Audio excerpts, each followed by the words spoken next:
ஒரு சாக்கடை, நல்லாவே தெரியுது சாக்கடை. அந்த சாக்கடைக்கு பேராசிரியர் அவர்கள் பேசணுமான்ற ஒரு வேதனை இருக்கு. இந்த கரகாட்ட கோஷ்டி நடிச்சுட்டு இரவுல தூங்குவாங்க. இவன் தண்ணி அடிச்சுட்டு வழிப்பறியில செயின் எடுத்திருக்க ஒரு பெண்கள்கிட்ட வழிப்பறி கேஸ் இருக்கு. இவன் பெரியார பேசினா அதுக்கு ஐயா நான் உட்கார்ந்து பேசணுமான்றத வாழ்க்கையில செய்த மிகப்பெரிய தவறு. அரை நொடி தான் பிரபாகரனை சந்தித்து இல்லைன்னு சொல்லு பாப்ப. நீ கலைஞர் நினைவு சின்னம் வச்சா மண்டையை உடைப்பேன். நீ மண்டையை நான் உடைக்கிறேன். தமிழ்நாடு இல்லாத வரைபடத்தை பெரியார் கொளுத்தினார், அண்ணா கொளுத்தினார். கலைஞர் கேட்டார், சரியான ஆண்மகனா இருந்தா தமிழ் தேசியம் பெரியார் கொளுத்தினார், அது மாதிரி கொளுத்து பார்ப்போம். உனக்கு என்ன பாதை? உனக்கு நாக்பூர் பாதை. நாக்பூர் என்ன எழுதி கொடுத்துருக்கானா விட பெட்டி வாங்கிட்டு பேசுற. குற்றப்பரம்பிலிருந்து வந்த அழுகனைக்கு வழக்கறிஞரா வந்திருக்குன்னு சொன்னா தந்தை பெரியாரும் திராவிட கருத்தியல் தான். சாதியை ஒழிக்கக்கூடிய, மதத்தை ஒழிக்கக்கூடிய, RSS வகுப்புவாத சித்தாந்தத்தை ஒழிக்கக்கூடிய சுமவி போன்ற திராவிட இயக்கத்தை தொடர்ந்து தரக்குறைவாக பேசினால் உன்னை பார்க்க வேண்டிய முறையில் பார்ப்போம். 2026 2026 இன்னைக்கு சொல்றேன் கேட்டுக்கிறீங்க. 1% ஓட்டு கூட சீமான் வாங்காது.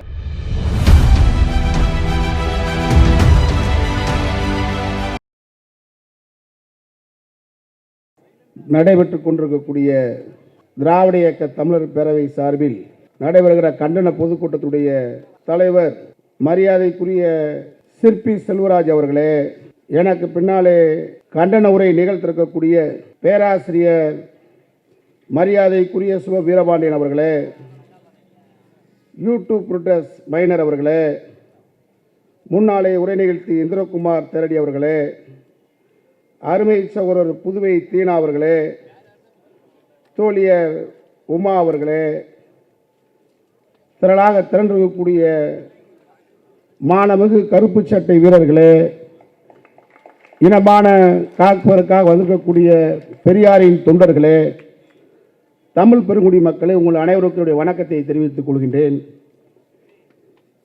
நான் இப்போ நேரம் எங்கேருந்து வந்திருக்கேன்னு கேட்டால் எல்லாருக்கும் மதுரையிலேருந்து வந்திருக்க மாதிரி தெரியும். நான் பிடல் காஸ்ட்ரோவை பார்த்துட்டு அவருக்கு துப்பாக்கி எப்படி சுடணும்ன்ற பயிற்சியை கொடுத்துட்டு அப்படியே நேராக சேக்குவாரா அவருடைய வீட்டுக்கு போயிட்டு அங்கே அவங்க வீட்டில் அந்த அண்ணி என்ன வச்சுருந்தாங்கன்னா சிங்கத்தை அடித்து அந்த கறியை வறுத்து சாப்பிட்டு வந்திருக்கேன். இப்படி நான் பேசினா என்னை நேராக கீழ்ப்பாக்கத்துக்கு கொண்டு போவீங்களா? எங்கே கொண்டு போவீங்க? இங்கே தோழர் சொன்னாங்க, தோழி ரொம்ப உணர்ச்சி வசப்பட்டு பேசினாங்க. அவனுக்கு இவ்வளோ பெரிய ஏன் நான் அவனை கண்டித்து கூட்டத்தையே சொல்லணும்னு கேட்டால், தலைப்பவே சொல்லணும்னு கேட்டால், நம்மெல்லாம் யார் யாரையெல்லாம் சந்தித்த இந்த திராவிட கூட்டம் ஒரு சாக்கடை, நல்லாவே தெரியுது சாக்கடை. அந்த சாக்கடைக்கு பேராசிரியர் அவர்கள் பேசணுமான்ற ஒரு வேதனை இருக்கு. ஆனால் தேவைப்படுது. இந்த மேடையில் பேராசிரியர் இருக்கிறதா, நம்ம தோழியர்கள் வந்திருக்கிறது ரெண்டு கையும் காலும் கட்டின மாதிரி இருக்கு. அதாவது என்னுடைய காணொலியெல்லாம் பார்த்துருப்பீங்க. இங்கே நம்ம பொள்ளாச்சி உமாவதி இருக்காரு, நம்ம விடுதலை ராஜேந்திரன் இருக்கிறாரு, தோழியர் உமா சொன்னாங்க நிறகுடம். ராஜீவ்காந்தி கொலை வழக்கில் தமிழ்நாட்டிலேயே பேரறிவாளர் எல்லாத்துக்கும் முன்னாடி 24 மணி நேரத்தில் கைது செய்து என்னதான் நான் எந்த மேடையில் சொன்னதில்லை. இவன் திராவிட என்ன கிழிச்சிச்சு, திராவிட என்ன செஞ்சிச்சுன்னு கேட்குறான். திராவிட முன்னேற்ற கழகத்தில் மதுரை மாவட்ட இளைஞரணி செயலாளர் இருக்கும்போது தான் என்னுடைய மகனுக்கு பிரபாகரன் பேர் வச்சிருக்கிறேன். நீ பிரபாகரனும் உனக்கு சொந்தம் மாதிரியும் இங்கே பல பேர் பிரபாகரனை சந்தித்தவர்கள் இன்றைக்கு வெளியே தெரியாது. நாங்கள்லாம் பிரபாகரன் கூட இருந்தவங்க. முதல்ல மதுரை இடுகாட்டில் தான் அந்த வீரருக்கு அஞ்சலி செலுத்துகிற நிகழ்ச்சியில் 14 பேர் 15 பேர் தான் இருந்தான். அதில் நான் ஒரு ஆள். இன்னைக்கு வரைக்கும் அதை சொல்கிறோம்னு கேட்டால் சொல்ல வேண்டிய கட்டாயத்துக்கு தள்ளுறான். பல விஷயங்களை வெளியே மேடையில் பேச முடியும், பல விஷயங்களை மேடையில் பேச முடியாது. ஈழ போராட்டம் என்பதும் தமிழீழம் என்பதும் நம்முடைய ரத்தத்தில் ஊறிய உணர்வு, நம்முடைய இதயத்தில் ஊறிய உணர்வு. தேசிய தலைவர் பிரபாகரனை அரை நொடி புலமை பித்தைன்ட்டு நான் ஒரு நாள் பேசும்போது சொன்னார், மிகப்பெரிய தவறை நாங்கள் செய்து விட்டோம், வாழ்க்கையில் செய்த மிகப்பெரிய தவறு, அரை நொடி தான் பிரபாகரனை சந்தித்து இல்லைன்னு சொல்லு பார்ப்போம். நீ பல முறை நான் பேசுறேன், எல்லாத்துக்கும் பதில் கொடுக்குறீல, சொல்லு பார்ப்போம். நீங்கள் அவனை இவ்வளோ நேரம் பேச வேண்டியதில்லை. இதே கலைவாணர் ரங்கத்தில் தலைவர் கலைஞர் அவர்களுக்கு பேனா நினைவு சின்ன வைக்கும் சொல்லுவாங்க ஒரு கருத்தாய்வு கூட்டம். நான் தற்செயலாக இன்னைக்கு சென்னைக்கு வந்திருக்கேன், பத்திரிக்கை பார்த்தேன், சீமான் கலந்து கொள்கிறாருனாங்க. நான் எந்த தயாரிப்பும் இல்லை, நான் போயிட்டேன் கூட்டத்துக்கு. போனால் அவன் கலைஞர் சில நினைவு சின்ன வச்சா மண்டையை உடைப்பேன். நான் அப்படி படிச்சா நான் எடுத்து உள்ளே போகிறேன். நீ ஓ மண்டையை நான் உடைக்கிறேன்னு சொன்னேன். எடுத்தாலும் எல்லா வந்திருக்கு காணொலியில் பூரா. ஓ மண்டையை உடைக்கிறேன்னு நேரடியாக சொன்னேன். என்ன ஓடிட்டான். அதனால் இவன் வந்து அதே மாதிரி ஐயாவை சொன்னான், ஐயா சுபவியை பார்த்து சொன்னான். உடனே 24 நான் சொன்னேன், ஐயா வீட்டு பக்கம் போயிட்டு திரும்பி உன் கால் இருக்கான்னு பார்ப்போம்னே. இன்னைக்கு வரைக்கும் சவாலுக்கு இல்லை. அதனால் இப்போ ஐயா இருக்கிறவங்கெல்லாம் திராவிட இயக்கத்தில் அருள்மொழி வந்திருக்காங்க, தீவிரவாதம் கொள்கையில் கருத்து இல்லை. நான் கொஞ்சம் முரடை, கலைஞரால் உருவாக்கப்பட்ட முரடைங்க நாங்கள். அதனால் அவனுக்கு இப்படி போட்டு அவன் சொல்கிறான். இன்றைக்கி அவங்க வலைதளத்தில் பூரா போடுறாங்க, இவங்கெல்லாம் சீமான்ற பேரவே சொல்லாங்க. ஒரு காலகட்டத்தில் தயங்கினாங்க, இப்போ சீமானை கண்டித்து கூட்டம் போடுறாங்க. இதே எங்களுக்கு பெரிய வளர்ச்சி. ஞானசேகரன் ஒருத்தர் கைது செஞ்சுருக்கோம், தொடர்ச்சியாக அந்த ஒரு வாரமாக அண்ணா பல்கலைக்கழக விஷயத்தில் வந்திருக்கான். அது மாதிரி தான் நீ ஒரு ஆள், உன்னை என்னைக்கு உன்னை கைது பண்ணியிருக்கு, நீவே பெருமைப்பட்டுக்கிறதா? ஞானசேகரன் என்னைய சொல்லவே இல்லை, இதனால் பத்திரிகைகள் ஊடகங்கள்லாம் இப்போ என்னைய சொல்லுதுன்னு பெருமைப்பட்டுக்கிறதா? நாங்கள் எவ்வளோ நாகரிகமாக நடந்துக்கிட்டு இருக்கிறோம். திராவிட மாடல் ஆட்சி நாகரிகமாக நடத்திக்கிட்டு இருக்காரு. இன்னும் சொன்னால் கலைஞரை விட ரொம்ப மென்மையான போக்கில் நம்முடைய முதல்வர் நடத்திட்டு இருக்கிறாரு. அவங்கள தரக்குறைவாக பேசுறது, கள்ளத்தனம். விஜயலட்சுமி இந்த நம்முடைய மைனருக்கு தெரியும், மக்களுக்கு என்கிட்டே பேசினாங்க, நீங்கள் ஒரு வழக்கறிஞராக எனக்கு எடுத்துக்கிறேன், அவங்களால நம்பிக்கை இல்லாதனால வர முடியாதுமான்னு சொன்னோம். ஆனால் தமிழ்நாடு முழுவதும் மேடை ஓட்டு சீமானை கிழிப்பதற்கு நான் தயார்னு சொல்கிறாங்க. அவங்க பேச வேண்டியதை கருத்தியல் படிச்சுட்டு, காரல் மார்க்ஸ் மூலதனத்தை படிச்சுட்டு, ஐயாவுடைய சிந்தனையை படிச்சுட்டு, எவ்வளவு கருத்து பட்டவங்கள் ஒரு சாக்கடைக்காக நேரத்தை வீண் செய்யறது வேதனையா இருக்கு. ஆனால் அவனை விட முடியாது. இப்படியே மேடை ஓட்டு பேசினா வளர்ந்து தான் சொல்லுவான். தந்தை பெரியார் மானமும் உணர்ச்சியும் மனிதனுக்கு அழகு. நம்மளெல்லாம் இன்னைக்கு மனிதன். நான் ஒரு வழக்கறிஞராக இருக்கிறேன், என்னுடைய பையன் 2 பேரும் வழக்கறிஞர். ஐயாட்ட அன்னைக்கு வந்து வாழ்த்து பெற்றோம் ஆசிரியரை பார்த்து. நாங்கள் குற்ற பரம்பரைன்னு சொன்னா, அந்த குற்ற பரம்பரையிலிருந்து வந்த அழகனைக்கு வழக்கறிஞராக வந்திருக்குன்னு சொன்னா தந்தை பெரியாரும் திராவிட கருத்தியல் தான். நீ திராவிட எங்க இருக்கு? திராவிட எங்க இருக்கு? மலையாளம், கன்னடம், துளுவம் இதெல்லாம் திராவிடம். நீ மலையாளி, ஓ மனைவி தெலுங்கு, திராவிடம் அங்கே தான் இருக்கு. உன்னை திராவிட நல்ல விடுறா. காளிமுத்தண்ணே எனக்கு ரொம்ப வேண்டியவர், அந்த அண்ணி மனோரி எங்க வேண்டியவர். அதுக்கு மேலே நான் பேச விரும்பலை. அதனால நீ பேசினா தாங்க மாட்டேன். கள்ளத்தனம் சொல்றியே, அந்த பொண்ணு நரம்பு பிடிக்க பேசுதே காளியம்மா, என்ன வார்த்தை பயன்படுத்துற? நேற்றைக்கு புத்தக விழாவில் பேசுற, என்ன பாதையை பற்றிலாம் பேசுறிய? உனக்கு என்ன பாதை? உனக்கு நாக்பூர் பாதை. நாக்பூர் என்ன எழுதி கொடுத்துருக்குறானா விட பெட்டி வாங்கிட்டு பேசுற. அதானே விஜயகாந்தை பற்றி நீ பேசின. அவர் கேப்டனா? அவர் வந்து சாதாரண காகித கப்பல் கூட விட மாட்டார், கேப்டன் கிடையாதுல்ல. இப்போ என்ன பேசுகிற? நேற்றைக்கு பேசுகிற நினைவு நாளில் அவரை நான் அருகிலிருந்தே பார்த்தேன், அவரை மாதிரி ஒரு உண்மையான ஆள் கிடையாதுன்ற. தலைவர் கலைஞர் அவர்கள் 13 வயதில் புல்வில் கையில் கொடியேந்தி ஓடி வந்த இந்தி பெண்ணை நீ நாடி வந்த கோலை நாடு இதுவெல்லாம் போர் பண்ணி பாடிய தலைவர் கலைஞரை பேசுவதற்கு உனக்கு என்ன தகுதி இருக்கு? தந்தை பெரியாரை பேசுவதற்கும் திராவிட மாடலை பேசுவதற்கும் இன்னும் சொல்லணுமா? நம்முடைய துணை முதல்வர் உதயநிதியை பேசுறதுக்கு ஒரு தகுதி இருக்கு? ஒரே வார்த்தை, சனாதனம் ஒழிக்கப்பட வேண்டும், டெங்கு விட மோசம் சொன்னாரு. இந்தியாவில் இருக்கிற சாமியார் பூரா அலர்னா. இதோட என்ன இது மாதிரி ஒரு பேச்சு நீ பேசு பார்ப்போம். அதே மாதிரி ஒரு பேச்சு எங்கேயாவது ஒரு விஷயத்தை பேசு பார்ப்போம். நம்முடைய தமிழகத்துடைய முதல்வரை பேசுறார். இம்பென்றால் சிறைவாசம், ஏனென்றால் வனவாசம், நெருக்கடி காலம். திருமணமாகி 2 மாதம் 30 வயது இளைஞர் இந்தியாவிலேயே சிறையில் இருந்தாரு. சிறையில் தானே போய் அப்பாவை பார்த்தார் உதயநிதி. அவங்க கொள்கை ரீதியான வாரிசுகளை கொண்டு வர்றாங்க. நீ அதுக்குள்ள ஒரு முக்கா துட்டு தான் கட்சி. 4 பேர் தான் ஆட்டோவில் போக முடியும் கட்சியா? நீங்க அது ஒரு பெரிய கும்பல், பெரிய இவெல்லாம் ரவுடி போட்டாலும் அப்படிலாம் நினைக்க வேண்டிய அவசியம் இல்லை. திராவிட இயக்கத்தை மோடி அவர்கள் வாழ்ந்ததாக வரலாறு இல்லை. மூதறிஞர் ராஜாஜி விடவா பக்தவச்சலம் சொன்னார், மூட்டை பூச்சி நசுக்கு மாதிரி திமுக நசுக்கும் சொன்னார். அதை விடவா அல்ல, சீமானை பொறுத்தளவில் ஃப்ராடுடைய மொத்த உருவம். நீ எங்கேயாவது நான் கராத்தே விளாண்டேன், நான் எனக்கு பிளாக் பெல்ட்ன்றிய, யார் கூட விளாண்டேன்? உன் நண்பர் யாராவது ஒருத்தர் சொல்லு. யாரு கூட நீ நண்பரே இல்லையா உனக்கு? என்னையோட வயசு 2-3 வயசு கூட உனக்கு. இப்ப நான் பிரபாகரனை சந்தித்தேன், பிரபாகரனுடன் அரசியல் பண்றேன், பிரபாகரனுக்கு நாங்கள் மானசீகமாக இருந்ததுக்கு 1000 பேர் சாட்சி இருக்காங்க. தமிழ்நாட்டில் இருக்காங்க, ஈழத்தில் இருக்கிறாங்க. ஈழ போராட்டம் அனைத்திலும் கலந்திருக்கும். சந்திரகாசன் நாடு கடத்தப்பட்டார். நாடு முழுவதும் ரயில் மறியல் கலைஞர் அறிவித்தார். அன்றைக்கு மாணவரணி, நீ அப்போ வயசு என்ன, எங்க இருந்த, வயது என்னப்பா, எந்த போராட்டத்தில் ஈழ போராட்டத்தில் கலந்துக்கிட்ட? இலங்கை தமிழர்களுக்காக கலைஞர் மறியல் செய்தார். தூரத்துக்கு முன்னாடி நாங்கள் கைதாயிருக்கோம். 27 முறை ஈழத் தமிழர்களுக்காக மட்டும் நான் கைது செய்யப்பட்டிருக்கேன்.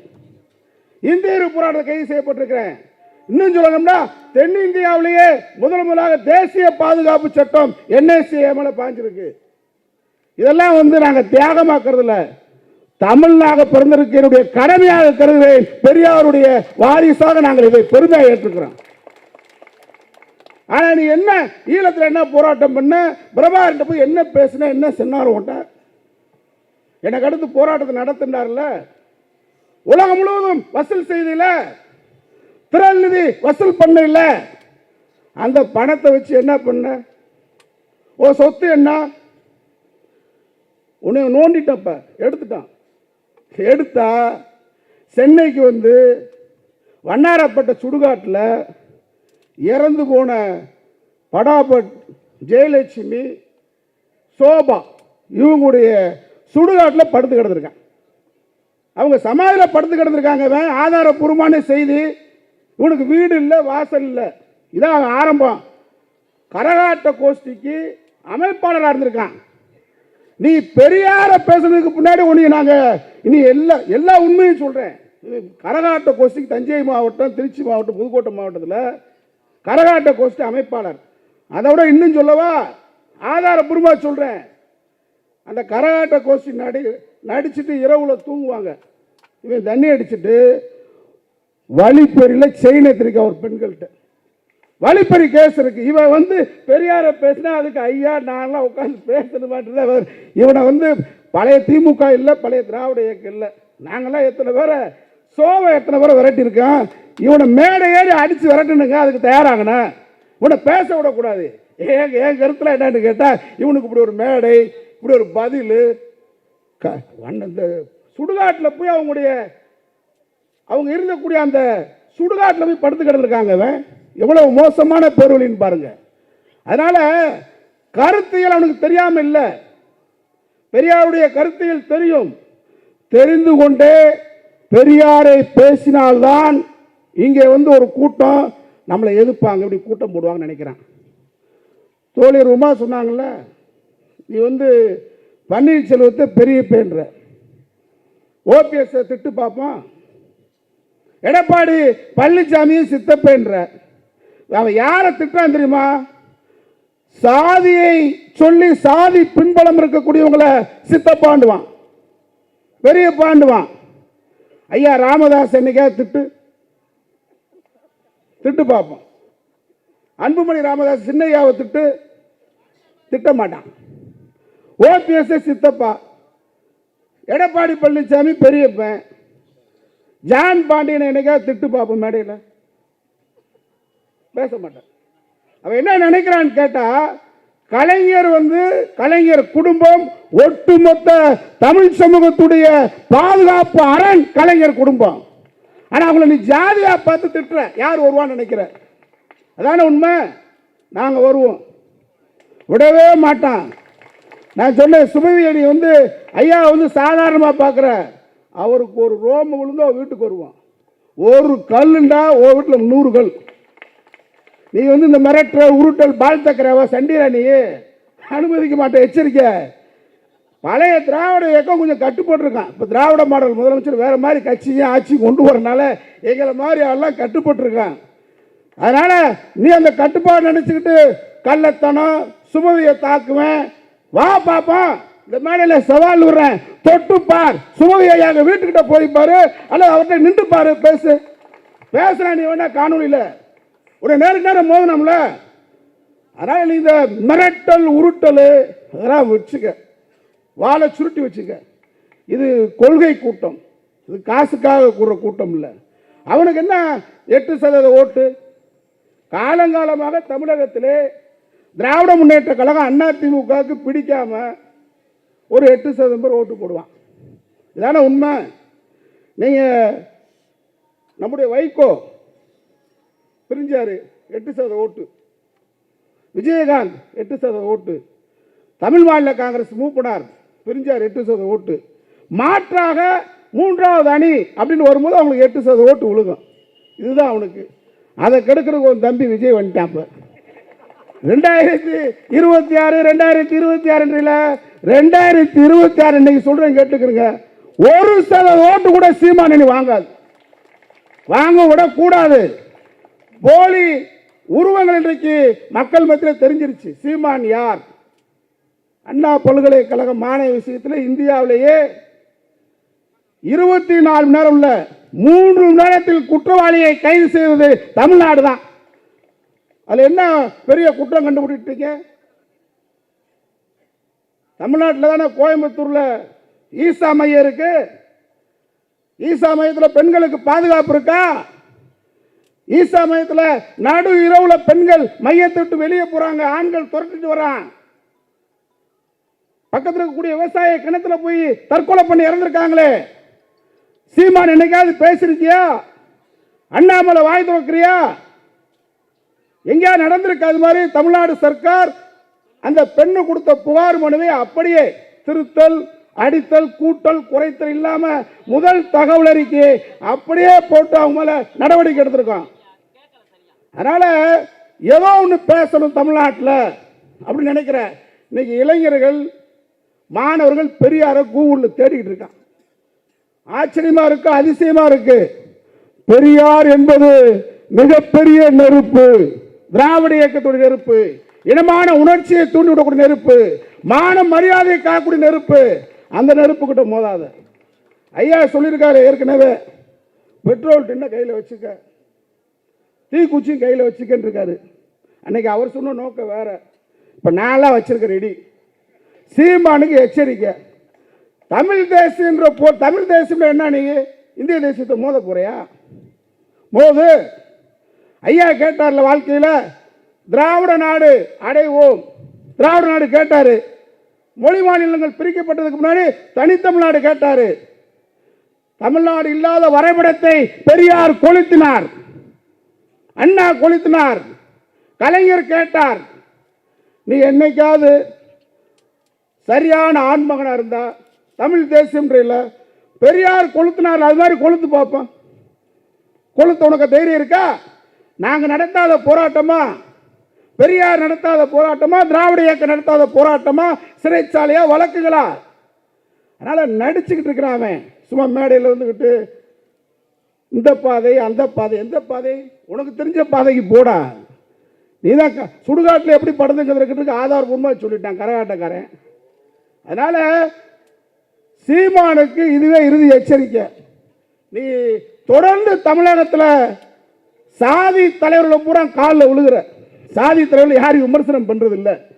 சாதியை ஒழிக்கக்கூடிய, மதத்தை ஒழிக்கக்கூடிய, RSS வகுப்புவாத சித்தாந்தத்தை ஒழிக்கக்கூடிய சுமவி போன்ற திராவிட இயக்கத்தை தொடர்ந்து தரக்குறைவாக பேசினால் உன்னை பார்க்க வேண்டிய முறையில் பார்ப்போம், சந்திப்போம் என்று எச்சரிக்கை கொடுத்து வாய்ப்புக்கு நன்றி சொல்லி விடைபெறுகின்றேன். வணக்கம்.